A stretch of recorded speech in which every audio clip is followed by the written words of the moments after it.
Buenas noches, ¿qué tal? A pesar del salvajismo, a pesar de los silencios que resuenan muy alto a veces, a pesar de la indiferencia de gran parte de la dirigencia de Córdoba, y como resultado de todo esto, lo que los cordobeses volvimos a sufrir hoy en carne propia, esto es, que miles y miles de nosotros y de nuestros hijos no pudimos utilizar el servicio público de pasajeros por un paro de 24 horas, a pesar de todo, siempre llega el sol, siempre hay un nuevo día. La noticia a esta hora que se levantó el paro de la Unión Tranviarios Automotor UTA y que a partir de las 0 horas, dentro de hora y media, las unidades del transporte público de pasajeros volverán a transitar las calles de Córdoba. Una última referencia sobre el tema antes de ir al meollo del programa. Uno puede tener una doble interpretación en relación a un acta firmada en un convenio colectivo de trabajo o en una paritaria sobre cómo se perciben ciertos saberes.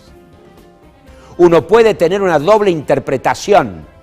en relación, o triple, lo que usted desee, en relación a las responsabilidades de la dirigencia de FETAP, de la municipalidad o del gremio de los choferes. Lo que no hay, a mi criterio, doble interpretación, es que siempre, siempre, siempre los perjudicados somos los cordobeses de a pie. Siempre. Alguna vez alguien debería hacerse cargo de los cordobeses de a pie. ¿No le parece? Vamos al tema. El tema de hoy tiene que ver con que estamos a muy pocas horas que los argentinos definamos el domingo que viene entre las 8 y las 18 quiénes serán los candidatos a presidente, vicepresidente y legisladores nacionales y del Mercosur que estarán en las boletas de los colegios electorales del próximo 25 de octubre para que podamos definir la sucesión presidencial. Primarias abiertas, simultáneas y obligatorias del próximo 9 de agosto. Y todo daba a pensar, Navarro, ¿qué todo? Muchos nos decían de que en las PASO iba a comenzar el inicio, valga la redundancia, de un nuevo ciclo. Era el fin de un ciclo. Ya no iba a ser lo mismo en la Argentina. Y por lo tanto,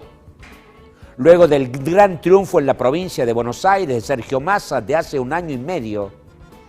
luego que todas las encuestas daban cuenta que Sergio Massa se llevaba parte importante del electorado y que Mauricio Macri trasponía esa barrera de partido vecinal del PRO de la Ciudad Autónoma de Buenos Aires y sería el candidato de la oposición en la Argentina contra el gobierno nacional, y después que nos indicaban que quizás el radicalismo volvía al comienzo de la democracia recuperada y lideraba un frente de centroizquierda, progresista, con los socialistas, con el GEN, con Libres del Sur, y podría seguir. Después de todo eso, llegamos a 3 días de la elección y parece que no hay fin de ciclo, los frentes electorales no son los que se pensaban, ni los candidatos llegan tan armados como se preveía desde la oposición. Hay un estudio que realizó Ibarómetro, una consultora, cuyo director es al mismo tiempo el responsable de opinión pública de la Facultad Latinoamericana de Ciencias Sociales, Flaxo. Estoy hablando de Ignacio Ramírez, que hicieron un estudio donde queda demostrado que los argentinos preferimos más continuidad que cambio, que los que prefieren el cambio no quieren demasiado brusco ese cambio, que aquellos que decían que el Estado nos había asfixiado, parece que la mayoría de los argentinos no está de acuerdo, y quizás con esta encuesta de opinión pública, con esta investigación realizada en todo el país, uno llega a la conclusión por qué Macri cambió de discurso después de el triunfo pírrico de la capital federal y por qué los números de hoy no son los que aparentemente teníamos a comienzos de este año. Primer dardo político para analizar los días previos a las PASO con Ignacio Ramírez y Barómetro y qué pensamos los argentinos en relación al Estado, a la continuidad y al cambio. Durante mucho tiempo circuló la idea, especialmente durante el año pasado, de que la sociedad argentina estaba tenida por una masiva sed de cambio. Bueno, se empezó a transitar el 2015, se desplegó este primer semestre de elecciones provinciales, que básicamente puso de manifiesto, puso a la luz que la sociedad argentina pareciera tener más una inercia continuista, es decir, la mayoría, con algunas excepciones, la mayoría de los oficialismos provinciales se impusieron. Por otra parte, el Frente para la Victoria consiguió en términos generales buenos desempeños electorales y eso hizo que entrara en crisis y empezara a relativizarse o inclusive disolverse la teoría del fin de ciclo, es decir, la teoría de una sociedad masivamente a favor de un cambio. El informe ilustra que hay alrededor de una mitad de la sociedad a la cual llamamos mitad continuista, es decir, una mitad movilizada electoralmente o políticamente con una pulsión de continuidad, con alguna clase de identificación con el modelo político y económico en curso en la Argentina, y por otra parte hay un sector alrededor de otra mitad de la sociedad, a la que llamamos la mitad cambista, que tiene una mirada crítica del rumbo político en curso y que por lo tanto se manifiesta a favor de un cambio. Bueno, lo interesante es que en el hemisferio continuista, por supuesto, predomina este valor vinculado a un estado activo. Ahora bien, en el hemisferio cambista, es decir, en ese sector de la sociedad que tiene una mirada crítica sobre el gobierno nacional, aún en ese sector hay una mayoritaria preferencia por un estado activo. Y esto es un síntoma de este clima ideológico que condiciona las estrategias discursivas de los actores políticos. De allí que el giro discursivo desplegado por Mauricio Macri probablemente haya sorprendido a algunos, pero tiene que ver o tiene que ser interpretado a la luz de este clima de valores que hace que sea muy poco conveniente o competitivo desde el punto de vista electoral hacer campaña con un discurso de vocaciones noventistas o de vestigios privatistas.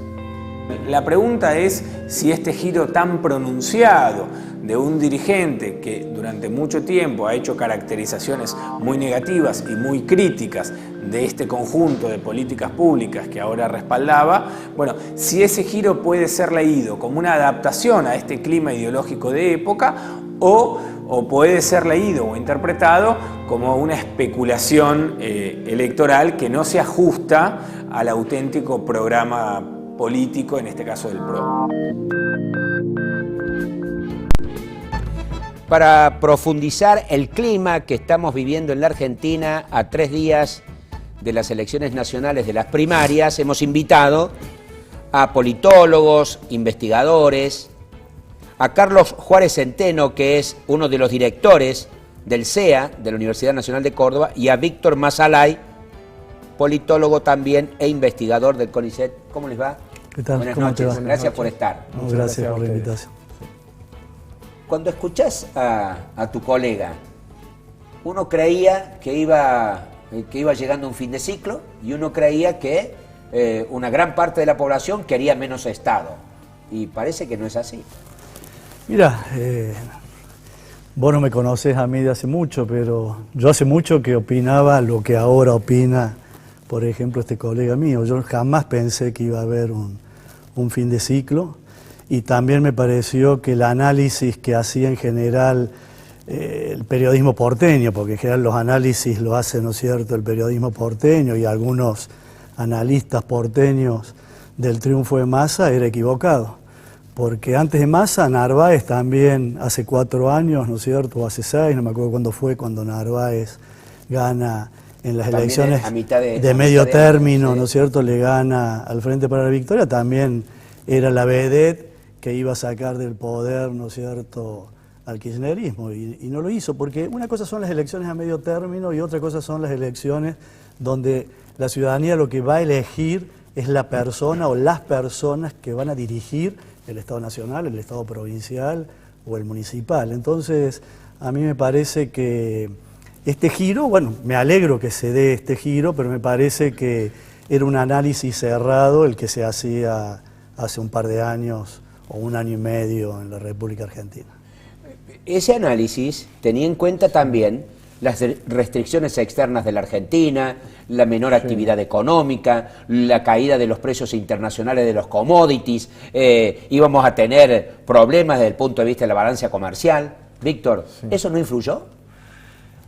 Bueno, evidentemente son variables que han estado afectando, pero el gobierno nacional ha logrado neutralizar algunos efectos negativos y no necesariamente se han trasladado al plano electoral, ¿no? Porque si bien es cierto que podríamos segmentar la población en 2 grandes mitades, números más, números menos, mitad en favor del cambio, mitad en favor de la continuidad, y aún con esta salvedad de que la mitad que está en favor del cambio quiere aún una presencia activa del Estado, digo, en ese contexto electoral es mucho más fácil materializar en una oferta electoral de parte del gobierno la continuidad, esa mitad, que la segmentación que se produce de la otra mitad de quienes tienen vocación de cambio en un conjunto de ofertas electorales que varían desde propuestas más de izquierda a más de derecha, ¿no? Pero ese es un 50% fragmentado, ¿no? ¿Te parece? Coincido, antes que me hagas la pregunta, coincido también con este agregado que hizo Masalay, ¿no? Podemos decir que la sociedad argentina está dividida por mitades, pero una mitad es coherente con un partido político, con un movimiento, con cierto movimiento dentro del justicialismo, y la otra mitad está diluida en un sinnúmero de opciones que luego, en caso de que a las generales lleguen 2, 3 o 4 de estas opciones, y en el hipotético caso de que hubiera una segunda vuelta, bueno, una persona progresista no va a votar por Macri, puede votar por Stolbizer, bueno, en la segunda vuelta ya no, pero puede votar, no sé, alguien que votó Stolbizer después no va a ir todo ese caudal de votos, ¿no es cierto?, a Macri. Inclusive, yo no sé si vos te acordás, después que hubo las elecciones en Santa Fe, que le preguntaron a Bonfatti, ¿no es cierto?, en un hipotético escenario de tener que optar entre el Frente para la Victoria y Macri, y él fue contundente y dijo, mi límite es Macri, o sea que si yo, y acuerdo en muchas políticas del actual gobierno, o sea que ahí tenés un 33% de la provincia de Santa Fe, que no va a ir directo, ¿no es cierto?, en un hipotético caso al Frente para la Victoria, pero te quiero decir que hay un porcentaje de ese otro 50% que ante la opción no va a la oposición, sino que hasta puede engrosar las filas, ¿no es cierto?, del oficialismo.